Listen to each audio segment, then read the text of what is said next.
Hello दोस्तों, welcome to एग्रीन। हमारे इस फ्री ऑनलाइन कोचिंग प्लेटफॉर्म पर आप सभी का स्वागत है। आई होप कि सब लोग अच्छे होंगे इस कोविड के दौर पर। तो मैं रवि कुमार आज आपके लिए लेकर आया हूँ डिजीज़ ऑफ मेज़। तो आइए शुरू करते हैं। हमारी जो पहले डिजीज़ है मेज़ की वो है डाउनी मिल्ड्यू।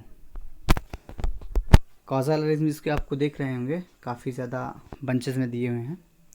तो जो कॉजल ऑर्गेनिज्म हैं वो एक ही डिजीज़ काज करते हैं, डाउनी मिल्ड्यू। ये जितने सारे लिखे हुए हैं वन बाय वन मैं बता रहा हूँ आपको। ये सोरघम डाउनी मिल्ड्यू, इसको नाम इसलिए दिया गया है क्योंकि ये पहले सोरघम पर लगता था। ये कॉजल ऑर्गेनिज्म जो है पेरिनोस्क्लेरोस्पोरा सोरघा, ये जो फंगस है आपका, तो ये पहले सोरघम पे ही डिजीज़ काज करता था और उसके बाद इसको रिपोर्ट किया गया मक्के पर भी, तो इसलिए इसको सोरघम डाउनी मिल्ड्यू का नाम दिया गया। उसके बाद क्रेजी टॉप डाउनी मिल्ड्यू है, मैं इसके बारे में थोड़ा सा बताऊंगा आपको।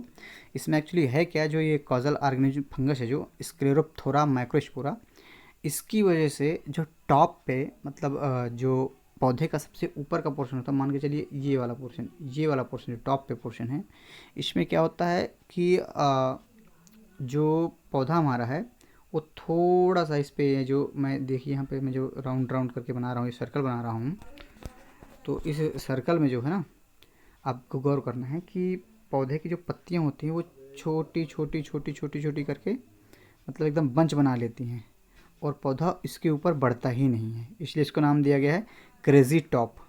आप समझ रहे हैं, जो पौधे का ऊपर का पोर्शन है ये छोटा रह जाएगा, तो ये क्रेजी टॉप होगा और पौधा हमारा उसके ऊपर बढ़ेगा नहीं, जिसकी वजह से होगा क्या, साइड की जो ऑक्सिलरी ब्रांचेस होंगी वो बढ़ेंगी हमारी, है ना। उसके बाद आप देखेंगे तीसरा जो कॉजल ऑर्गेनिज्म दिया हुआ है यहाँ पे ब्राउन स्ट्रिप करके जो है, तो उसका जो कॉजल ऑर्गेनिज्म है वो है स्क्लेरोप्थोरा रेसियाई, वैरायटी जीआई। ठीक है, तो इस पर हम लोग देखते हैं कि ये ब्राउन स्ट्रिप, जैसा कि नाम ही दिया हुआ, पत्ती पे क्या होगा, ब्राउन कलर की एक स्ट्रिप पड़ जाएगी ना, तो वो ज़्यादातर देखने को मिल जाती है, कॉमन है। और अगला जो नेक्स्ट है वो है शुगर केन डाउनी मिल्ड्यू। इसका नाम शुगर केन डाउनी मिल्ड्यू इसलिए है चूँकि पहले ये शुगर केन पे लगता था और इसको फिर मक्के पे भी रिपोर्ट किया गया। तो पहले जो है ये शुगर केन पे ज़्यादातर दिखाया जाता था, तो इसका नाम जो कॉजल ऑर्गेनिज्म है वो है पेरिनोस्क्लेरोस्पोरा शैकेराई, और ये मक्के पे भी काज करता है फंगस डिजीज। ठीक है दोस्तों, अब नेक्स्ट जो नाम है वो है मेस डाउनी मिल्ड्यू। इसका जो कॉजल ऑर्गेनिज्म का नाम है वो है आपका पेरिनोस्क्लेरोस्पोरा फिलिपियंसिस। तो आपको इतने सारे नाम रटने की ज़रूरत नहीं है दोस्तों, आप इतना याद रखिएगा, पेरिनोस्क्लेरोस्पोरा या फिर स्क्लेरोस्पोरा आता है, इनमें से कोई भी आता है तो आप याद रखिएगा कि डाउनी मिल्ड्यू भी काज करेगा। ठीक है, और आगे आते हैं इसके सिम्टम की बात करें हम लोग, तो जो इसके सिम्टम पे हम लोग मेन चीज़ ध्यान फोकस करना है, आप क्रेजी टॉप वाले को ध्यान कीजिए कि आपका क्या होता है, जो बड होती है वो ऊपर की जो पत्तियां होती हैं वो छोटी हो जाती है, वो पौधा छोटा हो जाता है और ऊपर की जो पत्तियां होती हैं वो आपस में बंच टाइप का अपीयरेंस दिखा लगते हैं, बुशी अपीयरेंस दिखा लगती हैं। इसका रीज़न ये है कि जो इंटरनोड होता है वो शॉर्ट हो जाता है।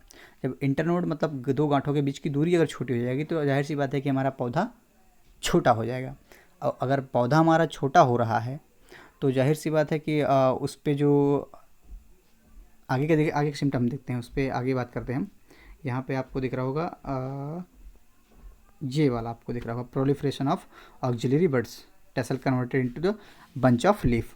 तो जो हमारा टेसल है वो लीफ में कन्वर्ट हो जाएगा। अब आपका रिप्रोडक्टिव पार्ट है वही, अगर आपका जो मेल रिप्रोडक्टिव पार्ट है वही आपका अगर पत्तियों में कन्वर्ट हो जा रहा है तो जाहिर सी बात है कि फिर पॉलिनेशन होने के चांसेस ही नहीं होंगे। अगर पॉलिनेशन नहीं होगा तो फिर आपका ये सीड नहीं बनेगा, अगर सीड नहीं बनेगा तो फिर प्रोडक्शन हमारा कुछ भी नहीं होगा, तो अल्टीमेटली ये यील्ड वो लॉस करेगा।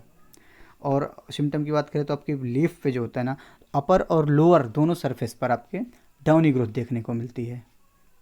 ठीक है दोस्तों, और हम अनओपनड फ्लावर पर भी देखेंगे ये डाउनी ग्रोथ, जो ब्रैक्ड होता है उस पे, ब्रैक्ड पे आपको डाउनी ग्रोथ दिखेगी। और अगले सिम्टम की हम बात करें तो अगर सीड बॉर्न आपका डिजीज़ है, सीड बॉर्न मीन्स आप ये समझिए कि जो डॉर्मेंट माइसिलियम होती है वो सर्वाइव करती है सीड पर, तो अगर उस हम इन्फेक्टेड सीड को जो ऑलरेडी डॉर्मेंट माइसिलियम कैरी करता है उसको हम सोइंग कर देते हैं तो फिर वो एक सिस्टमिक तरीके से पूरे प्लांट को इन्फेक्ट करता है, पूरे इंटायर प्लांट पे आपको सिम्टम देखने को उसके मिलेंगे। अगली स्लाइड पर हम लोग चलते हैं ईटियोलॉजी पर। थोड़ा सा फंगस के बारे में बात कर लें तो जो माइसिलियम होती है वो सिनोसिटिक होती है, कलरलेस होती है। आपकी सिनोसिटिक मीन्स कि आपका ये ट्यूब लाइक स्ट्रक्चर होगा, इसमें सेप्टा जो होते हैं वो सेप्टा नहीं होते दोस्तों, मतलब ये सिनोसिटिक ऐसे ट्यूब लाइक जस्ट होगी, मल्टी न्यूक्लिएट होगी, ठीक है। और स्पोरेंजिया और स्पोरेंजियोफोर की बात करें तो इसका जो स्पोरेंजियोफोर है वो स्पोरेंजिया प्रोड्यूस करेगा और उस पर स्पोर बनेंगे। तो होता कैसा है ये, आपको देखिए नीचे से जो ये बेसल पोर्शन है इसका स्टाउट होता है, ये स्टाउट टाइप का होता है, ठीक है ना, सूजा हुआ स्वेलिंग होती है उस पर, और ये ब्रांचेज होंगी इस पर, आपको सब एक्यूट एंगल पर आपको ब्रांचेज देखने को मिल जाएंगी। ये इसका जो है स्पोरेंजियोफोर है, इसके ऊपर जो है स्पोरेंजिया बनेंगे, उस पर स्पोर बनते हैं। वो स्पोर बनेगा, वो स्पोर क्या करता है, रेस्टिंग स्पोर होता है। आपको ये क्वेश्चन बहुत आज पूछा जाता है कि वो स्पोर क्या है, वो स्पोर है आपका रेस्टिंग स्पोर, इसको आप चाहे तो नोट कर लें। वो स्पोर आपका रेस्टिंग स्पोर है, सॉइल पर सर्वाइव करता है, उसके बाद फिर प्राइमरी इन्फेक्शन काज करता है। और दूसरा डोरमेंट माइसिलियम आपकी है, ये सीड पर अगर है तो फिर वो प्राइमरी इन्फेक्शन काज करेगी। और फिर आपका जो सेकेंडरी इन्फेक्शन जो होता है, होना क्या है कि प्राइमरी इन्फेक्शन के पश्चात जो है इंटायर पौधे पर आपको सिम्टम्स दिखेंगे। फिर उसके बाद जो कोनिडिया बनेंगी वो कोनिडिया एयर के थ्रू दूसरे प्लांट पर ट्रांसफ़र होंगी और फिर उसे इन्फेक्ट करेंगी। तो इस तरह से वो हमारा सेकेंडरी इन्फेक्शन काज होता है। तो आपको ये याद रखने वाली चीज़ ये है कि वो स्पोर जो है रेस्टिंग स्पोर है, इसका सेक्सुअल स्पोर है। जितने भी ओमाइसिटीज क्लास के फंगस होते हैं उनमें सेक्सुअल स्पोर जो होता है वो स्पोर ही होता है। और ये अगर सीड पे सर्वाइव करेगा तो डोरमेंट माइसिलियम के फॉर्म पे सर्वाइव करेगा, और अगर सॉइल पे तो फिर वो ऊ स्पोर पे। ठीक है दोस्तों, आपको ध्यान रखना है। सेकेंडरी इन्फेक्शन एयरबॉर्न कोनिडिया के थ्रू होता है, ठीक। और एक चीज़ ध्यान रखनी है, जो इस पर स्पोरेंजिया प्रोड्यूस होते हैं इस फंगस पे ना, वो हमेशा रात में ही करता है, दिन पे इसका स्पोरेंजिया का जो है प्रोडक्शन नहीं होता। ठीक है, नेक्स्ट स्लाइड पर चलते हैं हम लोग। नेक्स्ट है हम लोगों का फेवरेबल कंडीशन। तो बात करें कि जैसा कि सभी फंगस को चाहिए low temperature, high relative humidity, और अगर थोड़ा बहुत ड्रिजलिंग हो जाएगी, बूंदाबांदी भी अगर होती है तो वो इस पे सोने पे सुहागे का काम करेगा। और जो यंग प्लांट होते हैं वो ज़्यादा ससेप्टेबल होते हैं as compare to old plant इस फंगस के प्रति। मैनेजमेंट के लिए हम लोग क्या करेंगे, सॉयल की समर प्लानिंग करनी है, हमें सैनिटेशन रखना है, जो भी इन्फेक्टेड प्लांट हैं उनके पार्ट हैं, इन्फेक्टेड प्लांट पार्ट जो भी हैं उनको रिमूव करना है फील्ड से। और शीट ट्रीटमेंट आप इसको याद रखिएगा, मेटल एक्साइल से 6 ग्राम प्रति किलोग्राम सीड की दर से आपको सीड ट्रीटमेंट देना है, जिससे कि डोरमेंट माइसिलियम इनएक्टिव हो जाए और फिर हमारा हेल्दी प्लांट ग्रो करे। फोलियर स्प्रे हम लोग कर सकते हैं रेडोमिल का 1 किलोग्राम 20 दिन के अंतराल पर, हमें जब भी पहला सिम्टम आपको दिखाई दे उसके पश्चात आपको स्टार्ट कर देना है। रेसिस्टेंट वैरायटियाँ ग्रो कर सकते हैं हम लोग, गंगा 5, गंगा 9, और भी बहुत सारी वैरायटियाँ हैं, रीजन टू रीजन वेरी करेंगी, ये प्रमुख बीमारियाँ हैं। और इसके बाद ये प्रमुख वैरायटी हैं। और इसकी और अगली बीमारी की बात करें तो हम लोग मक्के पे जो है रस्ट, आप देख रहे हैं रस्ट, तो रस्ट की बात करते हैं हम लोग। रस्ट में आपको मैं सबसे पहले एक पिक्चर दिखाना चाहूँगा। ये पिक्चर है, इस पर आप ध्यान दीजिए। ये जो है आपके अपर सरफेस का पिक्चर है। सबसे पहले होता क्या है, इसके सिम्टम की बात करें तो सबसे पहले लोअर सरफेस पर इसके येलो कलर की जो है स्पॉट्स पड़ते हैं, छोटे छोटे छोटे स्पॉट पड़ते हैं। बाद में होता यह है कि यही येलो कलर के स्पॉट जो है बाद में रेडिश ब्राउन कलर के स्पॉट्स में कन्वर्ट होते हैं और धीरे धीरे पेस्चुअल्स बनते हैं, रेस्ट पेस्चुअल्स बनते हैं। इस पर आप देख सकते हैं, यहाँ पे ये अपर सरफेस का है, लोअर सरफेस पे भी आपको देखने को मिलेगा, दिखाई देगा आपको लोअर सरफेस पर भी। तो आते हैं सिम्टम पर हम लोग अपने वापस, आपने जैसे कि पिक्चर से समझ ही लिया होगा। अर्लियर स्टेज में येलो स्पॉट दिखाई देते हैं लोअर सरफेस पर, उसके पश्चात होता ये है कि यही येलो स्पॉट जो लोअर सरफेस पर हैं ये अपर सरफेस पर भी आते हैं और वहाँ पर रेडिश ब्राउन कलर के पेस्चुअल्स आपको देखने को मिलेंगे। अब यही पेस्चुअल जो होते हैं रेडिश ब्राउन कलर के, ये एक्चुअली में यूरिडोस्पोर दिखाई देते हैं आपको। तो ये यूरिडोस्पोर क्या होता है, एडवांस स्टेज में कन्वर्ट हो जाते हैं ब्लैक कलर के टेलियोस्पोर पर। किस पर कन्वर्ट होते हैं, टेलियोस्पोर पर आपके कन्वर्ट हो जाते हैं ये ब्लैक कलर के टेलियोस्पोर पर। अब टेलियोस्पोर आपका जो होता है वो बाइसेल्ड होता है, आपको याद रखना है, आपका क्या होता है, बाइसेल्ड होता है टेलियोस्पोर, ठीक है। और ये ब्लैक कलर का होता है।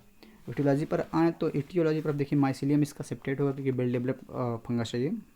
बेसिडियम माइकोटिना से बिलोंग करता है, तो फिर जाहिर सी बात है कि इसकी जो माइसीलियम होगी वो पूरी सेप्टेट होगी, है ना। आपको याद होगा जैसे कि अगर आपने पढ़ा होगा। और फंगस जो है हेट्रोसियस नेचर का है। आपको इस टर्म को याद रखना, हेट्रोसियस और ऑटोसियस में अंतर समझना है। ऑटोसियस मतलब अगर कोई फंगस एक ही, फंगस की बात करें क्या, कोई भी अगर पैरासाइट है वो अगर एक ही होस्ट पर अपने जो है लाइफ साइकिल कंप्लीट कर लेता है तो फिर वो आपका ऑटोसियस हो गया। और हेट्रोसियस जो है वो मतलब मोर देन वन होस्ट को रिक्वायर्ड करता है। अगर उसको एक से ज़्यादा मतलब होस्ट की ज़रूरत होती है अपने लाइफ साइकिल को कंप्लीट करने के लिए, तो फिर वो हेट्रोसिस नेचर हो गया। एंटोन डिवेरी सर थे, उन्होंने ही ये हेट्रोसिस नेचर खोजा था रस्ट का। ठीक है दोस्तों, अब देखते हैं आपको इसके जो मेज की बात करें, मेज डस्ट की, तो इस पे जो दो होस्ट की जरूरत, जो कि हेट्रोसियस है तो इसको दो होस्ट की ज़रूरत पड़ेगी। पहला होस्ट इसका प्राइमरी मेज हो गया और दूसरा जो है ऑक्जेलिस कॉर्निकुलेटा है।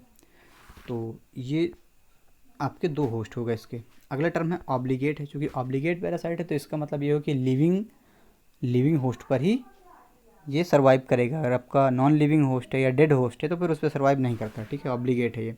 उसके बाद माइक्रोसाइक्लिक और माइक्रोसाइक्लिक में फ़र्क क्या है देखिए। माइक्रोसाइक्लिक मतलब अगर रस्ट जो है वो अगर मतलब 5 के पाँचों स्पोर प्रोड्यूस करता है। 5 स्पोर होते हैं, पिकनियोस्पोर, एसियोस्पोर, यूरेडियोस्पोर, टेलियोस्पोर और बेसिडियोस्पोर। ये आपके पांचों स्पोर होते हैं रस्ट फंजाई के। अगर ये पांचों प्रोड्यूस करता है तो फिर माइक्रोसाइक्लिक रस्ट बोला जाएगा। तो आई होप कि ये क्लियर हो गया आपका कि ऑब्लिगेट का मतलब क्या है, माइक्रोसाइक्लिक है और हेट्रोसियस नेचर का है। ठीक है दोस्तों, अगली स्लाइड पर चलते हैं। हम लोग डिजीज साइकिल की बात करें तो रस्ट के डिजीज साइकिल पे देखते हैं हम लोग। ये आपका इलस्ट्रेट किया गया है इस पर फिगर के माध्यम से।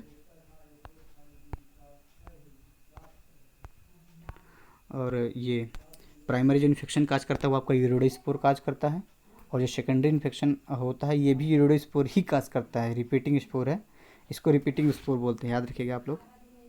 क्या बोलते हैं? Repeating spore. किसको बोलते हैं? यूरोडोस्पोर को। ठीक है, और ये पॉलीसाइक्लिक है। पॉलीसाइक्लिक और मोनोसाइक्लिक और पॉलीएटिक, ये सारे के सारे टर्म हैं। मैं किसी दिन आपको ये सारे के सारे टर्म बताऊंगा, पर अभी ये पॉलीसाइक्लिक का मतलब आपको समझा देता हूँ मैं। मोनोसाइक्लिक मतलब एक क्रॉप सीजन पर वो एक ही डिजीज साइकिल चलती है अगर किसी कॉजल ऑर्गेनिज्म की, तो फिर वो आपका मोनोसाइक्लिक होगा। अगर मोर देन वन साइकिल अगर वो रिपीट करता है तो फिर वो पॉलीसाइक्लिक होगा। अब देखते हैं कि एक ही क्रॉप सीजन पर, ये आपको याद रखना है, एक ही क्रॉप सीजन की बात चल रही है। इसमें ब्रॉस बेस जो है क्रॉप सीजन का है। एक साइकिल अगर एक ही क्रॉप सीजन पर चलती है तो फिर आपका मोनोसाइक्लिक। अगर मोर देन वन होती है तो फिर वो पॉलीसाइक्लिक होगा। एक पॉलीएटिक भी होता है, उसमें होता ये कि डिजीज़ की साइकिल एक ही चलती है लेकिन वो कई साल तक चलती है, तो वो फिर पॉलीएटिक होता है। ठीक है दोस्तों, फेवरेबल कंडीशन की बात करें हम लोग तो फिर वो हाई ह्यूमिडिटी रिक्वायर्ड करता है फंगस। कूल टेम्परेचर चाहिए उसको 15 से 20 डिग्री के आसपास का। उसके बाद मैनेजमेंट पे आते हैं, तो जो रेसिस्टेंट वैरायटी हैं वो इस्तेमाल करेंगे हम। HM103 है एग्जांपल के तौर पर, गंगा 5 है, डेक्कन है, ये सारी रेसिस्टेंट वैरायटियाँ हैं। और हम फोलियर स्प्रे करते हैं 2.5 ग्राम पर लीटर का 10 दिन के अंतराल पर। जब आपका फर्स्ट सिम्टम दिखाई दे तब आपको स्प्रे करना है। और एजॉक्सिस्ट्रोबिन प्रोपिकोनोजोल का मिक्सर आता है, उसको भी हम लोग यूज़ करते हैं 2.5 ग्राम पर लीटर के दर से। चूँकि ये मिक्सर अलग अलग कंपनियाँ अलग अलग नाम से बेचती हैं तो आपको मिल जाएगा मार्केट पे आसानी से। अब आते हैं हम नेक्स्ट डिजीज़ पर, नदर्न लीफ ब्लाइट या नदर्न कॉर्न ब्लाइट के नाम से भी इसको जाना जाता है। नदर्न लीफ ब्लाइट हो गया, नदर्न कॉर्न ब्लाइट हो गया, एक सदर्न कॉर्न ब्लाइट भी होता है, वो हम आगे डिस्कस करेंगे। तो सबसे पहले हम लोग इस पर सिम्टम की बात करते हैं। तो आपको देखना है इस पर, infection takes place in the younger leaf, larger lesion appear on the leaves elliptical और cigar shape parallel to the leaf about 3 to 7 inches. दोस्तों आप यहाँ पर देखिए, ये इलिप्टिकल और सिगार शेप के आपको सिम्टम दिखाई दे रहे हैं। स्टार्टिंग में ऐसे होते हैं, ये सिम्टम ऐसे दिखाई देते हैं आपको, इलिप्टिकल शेप के होते हैं ना। तो ये जो मेजर सिम्टम है इसका सदर्न कॉर्न ब्लाइट का, आपकी पत्तियाँ जो होंगी, यंग लीफ जो होंगी, उस पर आपको सिम्टम छोटे छोटे पहले येलो कलर के दिखेंगे, थोड़ा सा इलिप्टिकल शेप के होंगे, और उसके पश्चात धीरे धीरे बड़े होते हैं। और होता क्या है कि सारे के सारे आपस में मर्ज हो जाते हैं। ठीक है दोस्तों,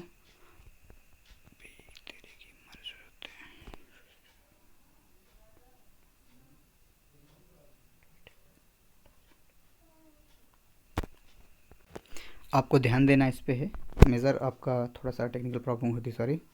यहाँ पे देखिए आपको शेप जो होगा ना, ये ऐसे, ये आपको दिख रहा है ना यहाँ पे, ये स्टार्टिंग में छोटा होगा लेकिन ये राउंड शेप का होगा। दोनों एंड पर जो होगा ना राउंडेड होगा इसका जो शेप होगा, इस सिगार शेप सिम्टम जो होते हैं ना इसके, तो ये स्पॉट हैं राउंड, और बीच में डस्टी अपीयरेंस होगा, ये थोड़ा ऐश कलर का होगा इस पर ना यहाँ पे, तो इससे आप समझेंगे। और बाद में क्या होता है कि सारे के सारे, जैसे ये स्पॉट हो हुआ यहाँ पे भी ये थोड़ा दिख रहा है आपको, फिर ये थोड़ा सा हल्का दिख रहा है, ये सारे के सारे आपस में मर्ज होंगे और फिर पूरी की पूरी लीफ जो होगी वो डेड हो जाती है। ठीक है, अगली स्लाइड पर चलते हैं हम लोग, डिजीज साइकिल और मैनेजमेंट पर आते हैं। ठीक है, इसके फेवरेबल कंडीशन पे भी बात करते हैं। सबसे पहले 18 से 27 डिग्री सेंटीग्रेड टेम्परेचर चाहिए, वेट और ह्यूमिड इन्वायरमेंट इसके लिए फेवरेबल होता है।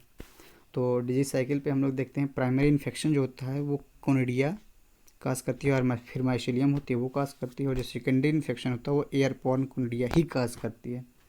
ठीक है दोस्तों, और आपको एक चीज़ तो यहाँ पे डिजीज साइकिल पर ध्यान देनी होगी। डिजीज साइकिल जो है हमारी इस फिगर के थ्रू इलस्ट्रेट किया गया है।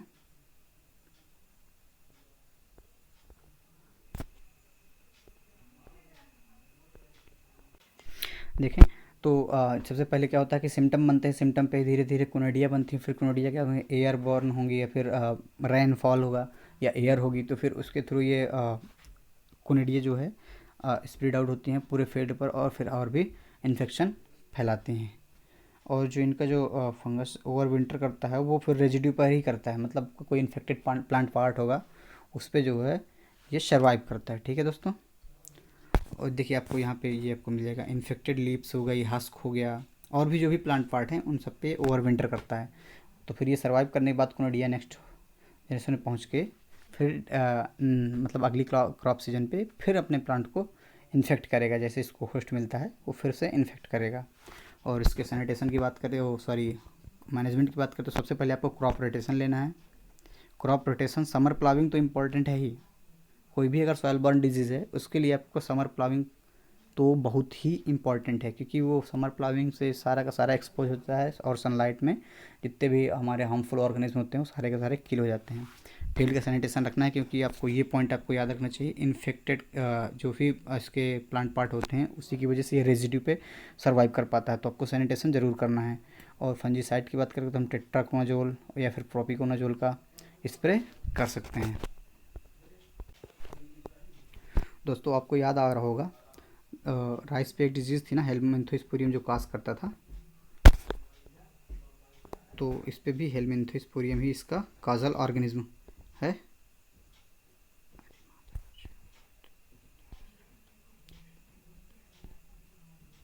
थोड़ा सा टेक्निकल इशू बार बार आ रहा है मेरे को। तो देखिए हेलमिंथोस्पोरियम टर्सिकम, और इसकी जो परफेक्ट स्टेज है वो है सेटोस्फेरिया टर्सिका।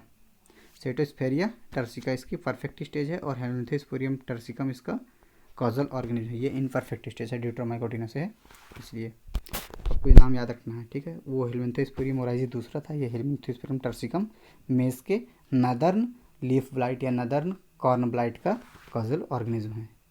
मैं इसलिए आपको बाद में बता रहा हूँ ये, क्योंकि मुझे लगा कि शायद आपको बाद में बताने पर ही ज़्यादा याद रखेगा। इसका नाम ही कॉजल ऑर्गेनिज्म ही पूछा जाता है, और कुछ इसमें पूछे जाने वाला कोई खास चीज़ नहीं है नदर्न कॉर्न ब्लाइट पे, क्योंकि अपने यहाँ बहुत कम ही देखने को मिलेगा आपको।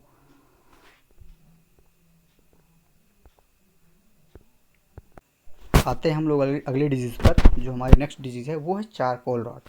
ये आपको इंडिया में बहुतायत देखने को मिल जाएगी। इसका जो कॉजल ऑर्गेनिज्म है वो है मैक्रोफेमिना फैसियोलिना। ठीक है दोस्तों, और जो परफेक्ट स्टेज है राइजोक्टोनिया बैटाटिकोला है इसका। तो ये दोनों चीज़ें आपको याद रखनी है। Charcoal rot of maize is caused by macrophomina phaseolina. ये माइक्रोफेमिना जो है ये सॉयल बॉर्न फंगस है, ये बहुत सारे में डिजीज़ काज करता है। चारकोल रॉट पे चलिए सिम्टम पे बात करते हैं हम लोग। चारकोल रॉट अफेक्टेड प्लांट, लाइनों पर ध्यान देते हैं। Charcoal rot affected plant so wilting, plant easily identified because stalk get greys streak, pith become shredded, badly disintegrated. उसके बाद क्या है, अगला पॉइंट है greys black sclerotia develop on the vascular bundle, shredding cause breaking off the stalk and crown region, stalk split longitudinally, shredding of root bark and cause disintegration of disintegration of root. तो दोस्तों मैं आपको इसको explain कर दे रहा हूँ actually में है क्या। चारकोल रॉट में होता ये है कि जो आपके पौधे का स्टेम होता है, तो स्टेम की जो श्रेडिंग होने लगती है, मतलब कि लॉन्गिट्यूडनली आप देखें पौधे को, तो एक एक करके उसका रेशा जो है वो झड़ने लगता है, गिरने लगता है, धीरे धीरे रेशा जो है वो गिरने लगता है। और उस पर ब्लैक आपको जैसे वस्कुलर बंडल अगर आप देखें तो फिर उस पर आपको ब्लैक कलर की स्क्लेरेसिया दिखाई देगी।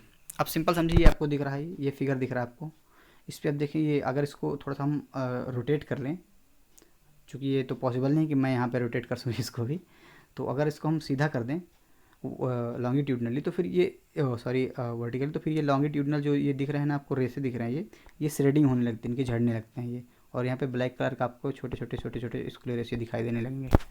ठीक है, स्क्लेरेसिया होती है मतलब वो एक माइसिलियम ही होती है, रेड माइसिलियम का ही वो पार्ट होता है। सॉरी, स्क्लेरेसिया जो होती है वो माइसिलियम से ही बनती है, कॉम्पैक्ट होती है, थोड़ा सा ब्लैक कलर की छोटी छोटी होती हैं।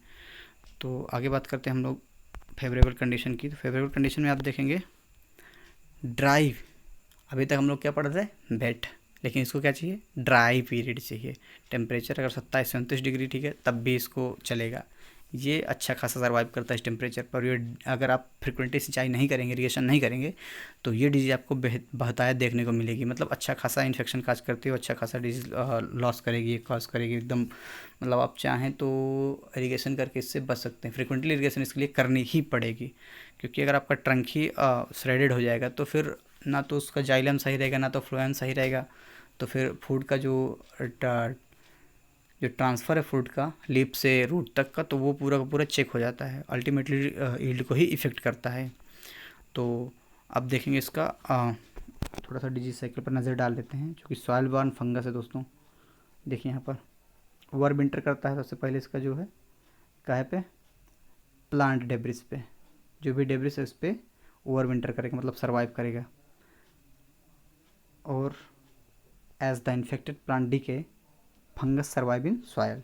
ठीक है, जैसे ही डीके हो जाता है पूरा का पूरा इन्फेक्टेड पार्ट, चूँकि रेजिड्यूम पहले था, उसके बाद वो सड़ गल गया, उसके बाद क्या करेगा, वो फंगस सॉयल पे चला जाएगा, उस सॉयल पे बड़ी अच्छा खासा सर्वाइव करेगा। फिर वहाँ से क्या करेगा, प्लांट रूट को इन्फेक्ट करेगा, और फिर वहाँ से क्या करेगा, वो पूरे इंटायर प्लांट को इन्फेक्ट करेगा। और सबसे पहले ट्रंक पे ही दिखने मिलेंगे उसको सिम्टम आपको। और इसकी वजह से होता ये है कि आपका जाइलम अफेक्ट होगा, फ्लोएम भी अफेक्ट होगा। जाइलम अफेक्ट होगा तो बिल्डिंग आपको दिखेगी पौधे में। अगर आपको अननेसेसरी बिल्डिंग दिख रही है तो फिर आप समझ जाइएगा कि आपके पौधे पर चारकोल रॉट का ही सिम्टम आ रहा है, मतलब माइक्रोफैमिया ने अटैक कर दिया है उस पर। ठीक दोस्तों, नेक्स्ट स्लाइड पर चलते हैं हम लोग। नेक्स्ट स्लाइड पर हमारे बैक्टीरियल स्टॉक रॉट अगली डिजीज़ है। तो बैक्टीरियल स्टॉक रॉट जो कास्ड बाई है इरविनिया कैरोटोवोरा एपिस्पेसिस जीआई, फार्मा स्पीसीज जो है वो जीआई है, इरविनिया कैरोटोवोरा। याद रखिएगा, आपको एक डिजीज़ और पहले पढ़ने को मिली होगी, इरविनिया एमाइलोवोरा वाली, fire blight of pair and Apple, sorry पेच एंड एप्पल। तो उस पर और इस पर फ़र्क ये है कि इरविनिया जो एमाइलोवोरा है वो रॉट नहीं काज करता, और ये इरविनिया कैरोटोवोरा जो है ये रॉटिंग काज करता है। ठीक है दोस्तों, ये फ़र्क है दोनों स्पीसीज़ों में। तो सिम्टम की बात कर लेते हैं हम लोग। तो सबसे पहला सिम्टम जो है आप देखें यहाँ पर डिस्कलरेशन ऑफ लीफ सीथ, आपकी जो लीफ की सीथ होती है उस पर डिस्कलरेशन आपको देखने को मिल जाएगा। Basal internode develop soft rot, जैसे कि मैंने बताया कि कैरोटोवोरा जो स्पीसीज होती है इसकी, तो वो रॉटिंग काज करेगी। तो इसकी वजह से यहाँ पे आप फिगर देख रहे हैं यहाँ पे, तो यहाँ देखिए जो नोट्स है, नोट्स के जस्ट ऊपर जो है ये रॉटिंग काज कर देता है। अगर थोड़ा सा भी आप पुश करेंगे, मोड़ेंगे उसके पौधे के तने को, तो वो फिर आपको इजीली टूट जाएगा और आपको इस तरह का दिखाई देगा। इसकी वजह से बिल्टिंग भी होती है, जो कि जाइलम को भी अफेक्ट करता है, तो आपको बिल्टिंग भी देखने को मिल जाएगी। और होता यह है कि पौधा जहाँ से जैसे ये यहाँ पे सड़न हुई तो उसके बाद टॉपल डाउन हो जाएगा, वहाँ से टूट के गिर जाएगा पौधा। और जो सड़न होती है उसकी वजह से थोड़ा सा अडर भी आती है, माइल्ड स्वीट अडर, हल्की मीठी मीठी अडर आपको समझ में आएगी। और ईयर एंड संक में सो रॉटिंग, देखिए ये ईयर और संक में भी रॉटिंग काज करता है, इसकी वजह से आगे पौधे का डेवलपमेंट नहीं हो पाता। तो देखिए कितना ट्रिमेंडसली लॉस करता है हमारी क्रॉप को। तो ये डिजीज़ बहुत ही इम्पोर्टेंट है।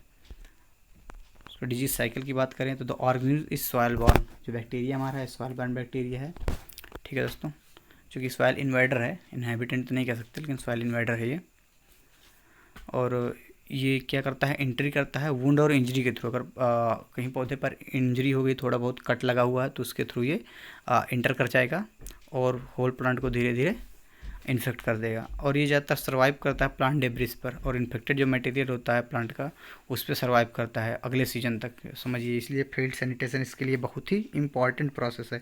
अगर वो प्रैक्टिस हम नहीं करेंगे तो फिर हमारे पौधों को बहुत ज़्यादा नुकसान होने वाला है इससे, और हमारी अल्टीमेटली ईल्ड पे ही इफेक्ट पड़ेगा इसका। फेवरेबल कंडीशन जो इसकी बात करें तो 30 से 35 डिग्री टेम्परेचर के आसपास और हाई रिलेटिव ह्यूमिडिटी इसके लिए फेवरेबल मानी जाती है। आपकी दो डिजीज़ें, एक तो नदर्न कॉर्न ब्लाइट और दूसरा है आपका ये बैक्टीरियल स्टॉक रॉट। ये दोनों डिजीज़ें इंपॉर्टेंट है, इनके लिए इरिगेशन बहुत ज़रूरी है। और उसके लिए ड्रेनेज सिस्टम देखिए, ड्रेनेज सिस्टम अच्छा खासा होना चाहिए। अगर जल भराव इसमें हुआ तो स्टॉक रॉट लगने के चांसेस ज़्यादा होंगे। रेसिस्टेंट वैरायटियाँ गंगा सफ़ेद 2 हो गई, DHM 103 हो गई, इनको यूज़ करना है। हमें एक्सेस यूज़ ऑफ नाइट्रोजन से बचना है, स्प्लिट डोजेज में देना है। पहले बेसल डोज, फिर जो भी फर्दर 1 और 2 जो स्प्लिट डोज हैं उनको इस्तेमाल करना है। एक बार में हम लोगों को पूरी के पूरी डोज नहीं देनी। और फास्फोरस और पोटेशियम से अगर हम अमेंड करते हैं अपनी सॉइल को, तो अगर ज़्यादा डोज दे देते हैं तो डिजीज़ का जो इंसिडेंस है वो कम होने का ये रिपोर्ट किया गया है कि अगर हम लोग फास्फोरस और पोटेशियम का इस्तेमाल करते हैं ज़्यादा तो डिजीज़ इंसिडेंस आपको कम देखने को मिलेगा। सो इसके लिए हम सॉइल ड्रेंचिंग कर सकते हैं, चूँकि सॉइल बॉर्न है इसलिए सॉइल ड्रेंचिंग इसके लिए बहुत फ़ायदेमंद है। ब्लीचिंग पाउडर का इस्तेमाल करेंगे 33% क्लोरीन का @ 10 किलोग्राम पर हेक्टेयर के हिसाब से, और ये प्री फ्लावरिंग स्टेज पर ही होगा, फ्लावर आने के पहले ही। अगर बाद में करेंगे तो फिर उसका कोई फ़ायदा नहीं है। दोस्तों अब आते हैं अगली डिजीज़ पर जो कि है मेज स्मट, जिसका काजल ऑर्गेनिज्म है ये है अस्टिलेगोमेडिस। ये भी ज़्यादातर पूछी जाने वाली disease exam point of view से। अस्टिलेगोमेडिस इसका जो काजल ऑर्गेनिज्म है। आपको व्हीट का स्मट याद होगा, अस्टिलेगो न्यूटोट्रिटिसाई, अस्टिलेगो हार्डे भी याद होगा आपका बार्ले का। तो आप मेज का भी यूज़ कीजिए, मेज की जगह मेडिस इस्तेमाल किया गया है मेज की वजह से, तो अस्टिलेगोमेडिस जो कि है causal organism of maize smut. Symptom की बात करें तो meristematic tissue are susceptible to this disease. आपको मेरिस्टेम मतलब कि सबसे ऊपर का जो पोर्शन होता है पौधे का, जो बड वगैरह होती हैं या नए निकलने वाले जो भी पार्ट होते हैं वो मेरिस्टेम टिश्यू वहाँ पे होते हैं, तो वो बहुत ज़्यादा ससेप्टिबल होते हैं इस डिजीज़ को लेके। सबसे बड़ी बात इसमें गाल फार्मेशन देखिए आप, gall are found on the frequently on ear, tassel, midrib and leaf, nodal shoot and stalk. मतलब इंटायर प्लांट पे आपको गाल देखने को, गाल मतलब जो गांठें होती हैं, कह सकते हैं गांठ होती हैं एक तरह की, तो वो आपको देखने को फ्रिक्वेंटली मिलेंगे पूरे प्लांट पर। और वो होता है इसलिए क्योंकि को उस पर ऑक्सीजन और साइटोकाइनिन का जो भी रेशियो है वो हार्मोनल डिसबैलेंस की वजह से होता है, और ये फंगस काज करता है हार्मोनल डिसबैलेंस, इसकी वजह से गाल्स का फॉर्मेशन होता है इंटायर प्लांट पे। इवन ईयर पे आपको देखने को मिलेगा, लीफ पे मिलेगा, टैसल पे मिलेगा, मिडरिप पे मिलेगा, मतलब इंटायर प्लांट कवर करता है। तो फंगस प्रोड्यूस ब्लिस्टर लाइक गाल ऑन कॉर्न, जैसे कि ब्लिस्टर्स होते हैं उस तरह की गाल प्रोड्यूस करता है कॉर्न पे। और कभी कभी क्या होता है ग्राउंड पार्ट जो होता है ना नीचे वाला बेलो ग्राउंड पार्ट मतलब रूट वगैरह, उस पर भी आपको देखने को मिल जाएंगे। और उस पर होता क्या है कि ये गाल जो होते हैं ना ये धीरे धीरे कन्वर्ट हो जाते हैं सूटी चारकोल लाइक ब्लैक टेलियोस्पोर पे। ये चारकोल लाइक ये सिम्टम इसका है। अगर सूटी चारकोल कहीं पे भी मिल जाए तो आप समझिए कि स्मट की बात ही कर रहा है कोई। ठीक है दोस्तों, ये मेजर सिम्टम है। तो ये जो गाल होते हैं कन्वर्ट हो जाते हैं चारकोल लाइक ब्लैक टेलियोस्पोर पर। और जो सेल्स होती है वो थोड़ा सा फ्लैसी होती है, मतलब आप दबाएंगे तो बहुत जल्दी दब जाएगी जो सेल्स होती है, जो गाल्स होते हैं ना उसके। तो वो गाल्स जो होंगे वो अगर आप टच करेंगे तो थोड़ा दबेंगे, वो हल्का मतलब एकदम सॉफ्ट होते हैं। अब जब इसका जो पेरिडर्म होता है ऊपर का वो अगर रैप्चर होता है, वो टूटता है, तो फिर स्पोर आपके बाहर निकल जाते हैं और वो फिर फर्दर इन्फेक्शन काज करते हैं। जैसे commonly few kernel at the base of or the tip infected remain near kernel produced by smut gall, most of the ovaries infected। इसमें स्मट जो आपका होगा वो आपका ओवरी को ही इन्फेक्ट करेगा ज़्यादातर, ये मेन सिम्टम आपको याद रखना है। स्मट कोई भी हो ओवरी को ही इन्फेक्ट करेगा। और दूसरी चीज़ ये कि यहाँ पे जैसे ये मेस का आपका ये कॉब हो गया, ऊपर का या नीचे का पोर्शन आप देखिए, इस पर पॉइंट मैंने लिख रखा है, बेसल और टिप बिकम इन्फेक्टेड। ये क्या होता है, इन्फेक्टेड होता है। बाकी जहाँ की जो पौधे सॉरी जो कॉप का पोर्शन हो तो वो बचा रह जाता है, लेकिन उस पर आपको इस मिनट के गाल्स देखने को मिल जाएंगे। जैसे कि ये देखिए, इटियोलॉजी की बात करते हैं, आपको फिगर से कुछ ना कुछ क्लियर हो जा रहा होगा कि किस तरह के गाल्स बनते हैं। इटियोलॉजी की बात करें तो fungus are use as a model organism for genetic research. ये पॉइंट आपका एग्जाम पॉइंट ऑफ व्यू से बहुत इंपॉर्टेंट है। जैसे कि हमारा न्यूरोस्पोरा क्रैशा होता है फंगस, उसको इस्तेमाल करते हैं जेनेटिक पर्पज़ के लिए, जेनेटिक रिसर्च पर्पज़ के लिए। और दूसरा ये आपका फंगस हो गया, तो इसको भी इस्तेमाल किया। ये मॉडल ऑर्गेनिज्म है। जैसे कि आपका हाउस फ्लाई होती है, हाउस फ्लाई को यूज़ करते हैं जेनेटिक मॉडल ऑर्गेनिज्म। आपका न्यूरोस्पोरा क्रैशा वो फंगस हो गया, इसको इस्तेमाल करते हैं। और ये भी इस्तेमाल करते हैं अस्टिलैगोमेडिस को भी जेनेटिक रिसर्च के पर्पज़ से इस्तेमाल करते हैं। ये पॉइंट आप नोट कर लीजिए। और इसकी जो माइसीलियम होती है वेल डेवलप होती है, डोरीपोसेप्टा प्रेजेंट होती है, जो कि अभी भी सीडियो माइकोसिटिना का ही है। तो फिर इसमें सारे क्लैंप कनेक्शन हो गया, डोरीपोसेप्टा हो गया, ठीक है ना दोस्तों। तो ये आपको बता देखने को मिल जाएंगे। टेलियोस्पोर भी होता है, बाइसेल्ड होता है, तो मैं आपको पहले ही बता चुका हूँ। और टेलियोस्पोर ही ओवरविंटर करता है, ठीक है। डिजीज साइकिल की बात करते हैं तो ये इंटरनल सीड बॉर्न डिजीज़ है। ये पॉइंट आप स्टार बना के लिख लीजिए, और एक ये पॉइंट भी स्टार बना के लिख लीजिए, ठीक है दोस्तों। इंटरनल सीड बॉर्न डिजीज़ है। फंगस जो ओवर विंटर करता है वो डिप्लॉयड टेलियोस्पोर करता है क्रॉप डेब्रिस पर। तो जैसा कि मैं पहले भी कई बार बोल चुका कि बाइसेल्ड होता है टेलियोस्पोर, डिप्लॉयड होता है, ठीक है। डिप्लॉयड और बाइसेल्ड होता है टेलियोस्पोर, यही सर्वाइव करता है क्रॉप डेब्रिस पर, या फिर अगर क्रॉप डेब्रिस नहीं है तो फिर सॉइल पर सर्वाइव करेगा। और जर्मिनेशन के बाद ये कहता था हप्लैड बेसिडियोस्पोर को प्रोड्यूस करेगा, जो कि फिर काज करता है इन्फेक्शन, ठीक है ना दोस्तों, लोकल इन्फेक्शन काज करता है। और मैनेजमेंट की बात करें तो क्रॉप रोटेशन इसके लिए बहुत ही महत्वपूर्ण है। क्रॉप रोटेशन हो गया, फील्ड सैनिटेशन हो गया, सोलर हीट ट्रीटमेंट, ये आपको याद रखना है। एक हॉट वाटर ट्रीटमेंट होता है, एक सोलर हीट ट्रीटमेंट। तो ये दोनों टर्म मैं आपको ये होमवर्क के तौर पर देता हूँ कि आप कमेंट सेक्शन पर जाकर इन दोनों चीज़ों का आंसर देंगे कि किसने क्या दिया था। सोलर हीट ट्रीटमेंट किसने दिया था और फिर हॉट वाटर ट्रीटमेंट किसने दिया था। ये दोनों के दोनों क्वेश्चन मैं आप लोगों को दे रहा हूँ, आप कमेंट सेक्शन पर ज़रूर लिखें, ठीक है दोस्तों। और सेरे सॉन्ग से हम लोग सीड ट्रीटमेंट कर सकते हैं। अदर कॉजल ऑर्गेनिज्म की बात करें तो फिर अदर डिजीज़ की बात करें जो भी है वो माइनर डिजीज़ें हैं इसकी। एक तो सदर्न कॉर्न ब्लाइट है, ये बाइपोलरिस मेडिस काज करता है इसको। ब्राउन स्पॉट है, वो फाइसोडर्मा मेडिस काज करता है इसको। वाइट बर्ड ऑफ मेज, ये बहुत पूछे जाने वाला क्वेश्चन है, जिंक डिफिशियंसी होता है। एक आपका राइस का डिजीज हो गया और एक का राइस का खैरा हो गया, और वाइट बर्ड ऑफ मेज, ये दोनों जिंक की डिफिशियंसीज होते हैं। Purple discolouration of leaf, purple colour की लीफ हो जाती है, तो उसका जो रीज़न है वो फास्फोरस की डिफिशियंसी है। तो आपको ये दो चीज़ें याद रखनी है। आपको जिंक डिफिशियंसी से वाइट बर्ड ऑफ मेज होता है, और फास्फोरस की डिफिशियंसी से आपको पर्पल डिस्कलरेशन ऑफ लीफ आपको देखने को मिलेगा मेज में। और सदर्न कॉर्न ब्लाइट का काजल ऑर्गेनिज्म जो है वो बाइपोलरिस मेडिस है, जो कि सदर्न कॉर्न ब्लाइट अपने इंडिया में ज़्यादा देखने को नहीं मिलेगा, तो इसलिए मैंने इसका केवल काजल ऑर्गेनिज्म ही लिखा है। और यही एग्जाम पॉइंट ऑफ व्यू से आपको याद रखना है, बाइपोलरिस मेडिस। तो ठीक है दोस्तों, आई होप कि आप लोगों को ये सब मेरा जो वीडियो है, ये सारे कंटेंट जो हैं ये आपको अच्छे लगे होंगे। तो थैंक यू सभी को, और मेरे चैनल को लाइक और शेयर सब्सक्राइब करें। अगर वीडियो आपको अच्छा ना लगे तो कमेंट सेक्शन में आपको कौन सा पार्ट अच्छा लगा नहीं लगा वो आप ज़रूर अपना फीडबैक दें। हाँ, हम आपके सारे क्वेरीज जो भी हैं उनको सॉल्व करने की कोशिश करेंगे। तो जो भी आपके क्वेरीज़ हैं वो कमेंट सेक्शन पर ज़रूर डालें। Thank you.